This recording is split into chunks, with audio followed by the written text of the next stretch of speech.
మహాదేవ శ్రీమాత్ర నమః. Welcome to our channel times భక్తి. ఎవరైతే ఈ రోజే ఈ యొక్క వీడియో చూస్తూ ఉన్నారో ఖచ్చితంగా కూడా వారు సబ్స్క్రైబ్ చేసుకొని లైక్ కొట్టే ప్రయత్నం చేయండి. భార్యాభర్తలకు సంబంధించినటువంటి ఆకర్షణ గురించి చాలా మంది కూడా కామెంట్స్ పెట్టడం జరిగింది. చాలా మంది కూడా మనకు కాల్స్ వచ్చేటువంటి సందర్భాలలో భార్యాభర్తకు సంబంధించినటువంటి ఈ ఇబ్బందులు కానీ అన్యోన్యమైనటువంటి వాతావరణం లేదు అనేటువంటి విధంగా మనకు సమాధానం వస్తూ ఉంది కనుక అడుగుతూ ఉన్నారు. సో ఈ యొక్క మన యొక్క క్లయింట్స్ కావచ్చును, అదేవిధంగా ఛానల్లో ఉండేటువంటి సబ్స్క్రైబర్స్ కావచ్చును, వీరిని ఉద్దేశించి ఈరోజు భార్యాభర్తలకు సంబంధించినటువంటి అన్యోన్యమైనటువంటి జీవితం కానీ అద్భుతమైనటువంటి ఆకర్షణ పొందేటువంటి ఒక అద్భుతమైనటువంటి రెమెడీ మీ ముందుకు తీసుకొని రావడం జరిగింది. ఇక్కడ ఎవరైతే 6వ డేట్లో కానీ లేదా అంటే 15th డేట్ అంటే నెంబర్ 6 వస్తుంది ఇక్కడ. అదేవిధంగా మనకు 24వ తారీఖు అయిన 15వ తారీఖు, 6వ తారీఖు, 24వ తారీఖులో పుట్టినటువంటి వారు, రెండవది విషయం శుక్రవారం రోజు ఉదయించినటువంటి వారు అంటే జన్మించినటువంటి వారు. అయితే ఇక్కడ మరొక విషయం ఏమిటంటే జాతకంలో శుక్రుడు వీరికి ఏ స్థానంలో ఉన్నాడు అనేటువంటిది చూసుకోవాలి. జాతకంలో శుక్రుడు ఏ స్థానంలో ఉన్నాడు అనేటువంటిది చూసుకొని భార్యాభర్తలకు సంబంధించినటువంటి అన్యోన్యమైనటువంటి జీవితానికి సంబంధించి భర్తకు సంబంధించినటువంటిది కూడా చూసుకోవాలి మనం. సో భర్తకు సంబంధించినటువంటి చార్ట్లో శుక్ర భగవానుడు ఎక్కడున్నాడు, కుజుడు ఎక్కడున్నాడు అనేటువంటిది కూడా చూసుకోవాలి. ఇక్కడ శుక్రగ్రహము గనక నీచపడిన, శుక్రగ్రహము గనక తన ఉనికి కోల్పోయిన ఇద్దరికి కూడా ఎక్కువగా బాండింగ్ అనేటువంటిది ఉండదు. సో భార్యాభర్తలలో అన్యోన్యమైనటువంటి జీవితం కావాలి అనుకుంటే ఒకవేళ పంచమ భావంలో కేతు ఉన్నా, రాహు ఉన్నా, ఒకవేళ పంచమ భావంలో శనేశ్వరుడున్న కొంత సంతానానికి సంబంధించినటువంటి ఇబ్బందులు, మరి పంచమ భావం డిస్టర్బెన్స్ అయినా, అష్టమ భావం డిస్టర్బెన్స్ అయినా, లగ్నం డిస్టర్బెన్స్ అయినా కూడా కొంత ఇబ్బందికరంగా. ఏది ఏమైనప్పటికీ కూడా జాతకంలో కొన్ని యోగాలు అనేటువంటి ఉంటుంది. ఆ యోగాలను మనం యాక్టివేషన్ చేసుకోవాలి. ఎట్లా యాక్టివేషన్ చేసుకోవాలి?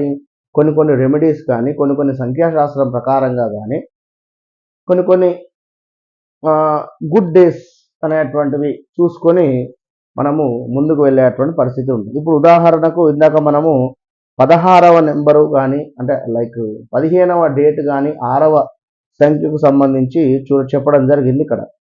అంటే ముఖ్యంగా 6వ తారీఖు కానీ, 15వ తారీఖు కానీ, 24 కానీ జన్మించినటువంటి వారికి ఇక్కడ ఆదివారము అన్లక్కీ. సో ఆదివారము వీటికి ఎటన్నా ప్రయాణం చేయాలన్నా లేదా ఎటన్నా వెళ్ళినా కూడా పెద్దగా అన్లక్కీ అని చెప్పవచ్చును. ఇక శుక్రవారము కానీ, ఈ యొక్క ట్యూస్డే కానీ కొంత లక్కీ అని చెప్పవచ్చును. అంటే ఈ రకంగా ఆ రకంగా రెండు రకాలుగా కూడా చూసుకొని ముందుకు వెళ్ళాలి. ఇక ఇది ఫోన్ నెంబర్ వచ్చేసి మనకు 72 కానీ 27 కానీ లాస్ట్లో ఉండాలి ఎండింగు. అంటే మనకి ఇక్కడ 9వ సంఖ్య ఫోన్ నెంబర్ అంటే 27 కానీ 72 కానీ అట్లా కలిసేటువంటి విధంగా చూసుకోవాలి సంఖ్యాశాస్త్రం ప్రకారంగా కూడా.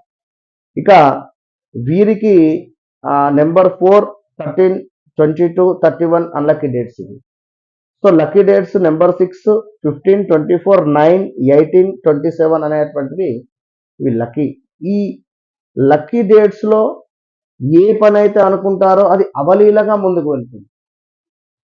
సో ఎవరైతే ఈ యొక్క శుక్ర సంబంధిత మనం చెప్పినటువంటి డేట్స్లో అన్లక్కీ డేట్లో వివాహం చేసుకున్నా కొంత మ్యారిటికల్ లైఫ్ ఇబ్బందికరంగా ఉంటుంది.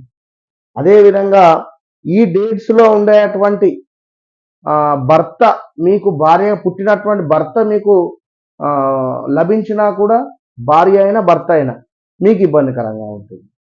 సో మొత్తం మీద భార్యాభర్తలకు అన్యోన్యంగా అంటే సబ్జెక్టు చాలా ఉంటుంది. సో ఏదో మనం అనుకునేటువంటి విధంగా ఉండదు కనుక ఇక్కడ ముఖ్యంగా కూడా ఈ భార్యాభర్తలకు సంబంధించినటువంటి అన్యోన్యమైనటువంటి జీవితానికి చూసుకోవాలంటే భార్య ప్రతి శుక్రవారము కూడా కంటికి కాటుక పెట్టుకోవాలి. ప్రతి శుక్రవారము ఖచ్చితంగా కూడా కంటికి కాటుక పెట్టుకునేటువంటి ప్రయత్నం భార్య చేయాలి. ఇక ప్రతిరోజు కూడా ఇంట్లో ఎరుపు రంగు పుష్పాలతో పూజ చేయాలి. ఎరుపు రంగు పుష్పాలతో పూజ చేయడం వల్ల ఖచ్చితంగా అద్భుతమైనటువంటి ఫలితం ఉంటుంది. ఇక మరొకటి ఏమిటి అంటే భార్యాభర్తలు ఇద్దరూ కూడా ఆవు నేతితో తయారు చేసినటువంటి గోధుమ లడ్డూలను తినడం వల్ల విపరీతమైనటువంటి అన్యోన్యమైనటువంటి వాతావరణం ఉంటుంది. అదేవిధంగా మరొక విషయం ఏమిటంటే భార్యాభర్తలు ఇద్దరూ కూడా ఈ యొక్క మనకు బ్లాక్ కలర్లో ఉండేటువంటి కుక్క కావచ్చును, అదేవిధంగా ఆవుకైనా కూడా గోధుమ బెల్లము కలిపినటువంటి చపాతీలను ఒక 5 తినిపించే ప్రయత్నం చేయండి. దీనితో పాటుగా కొంత రాత్రి పడుకునేటువంటి సందర్భంలో తేనెను నాలుకకు రాసుకొని పడుకోవడం వల్ల అద్భుతమైనటువంటి ఫలితాలు ఉంటాయి. అంటే రెమెడీస్ అనేటువంటివి లక్షల రెమెడీస్ ఉన్నాయి. ఎవరి జాతక రీత్యా ఏది సెట్ అవుతుందో అదే చూసుకొని ముందుకు పోవాలి. ఓకేనా? All the best.